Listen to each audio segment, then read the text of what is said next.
I find it hard to understand. I'll be very honest with you. I find it hard to understand President Trump's comments about Vladimir Putin. I found his comments with Bill O'Reilly the other night difficult to support. I think we know who Vladimir Putin is, and I think we know how he has governed in Russia. And there is no question that this is a bad hombre, as our president likes to say. I do understand that sometimes if you are negotiating, it's helpful to have a good cop and a bad cop. And perhaps President Trump is trying to appeal to Putin as the good cop, while his cabinet officials, his UN ambassador, just as an example, his Secretary of Defense, his Secretary of State, are playing the bad cop.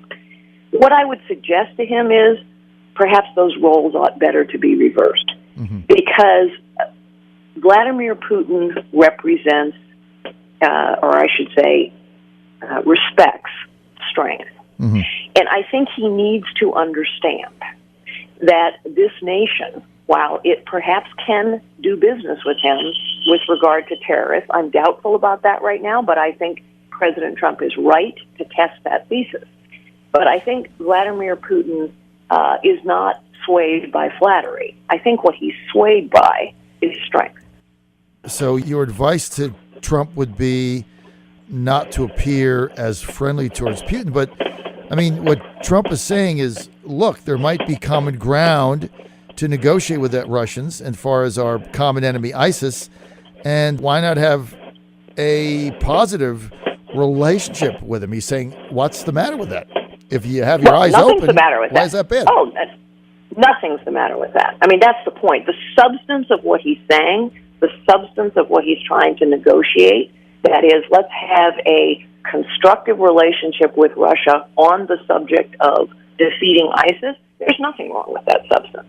However, I do think when a President Trump, in essence, defends Putin's actions, and his actions, Putin's actions are beyond the pale. He poisons his political enemies, let there be no doubt.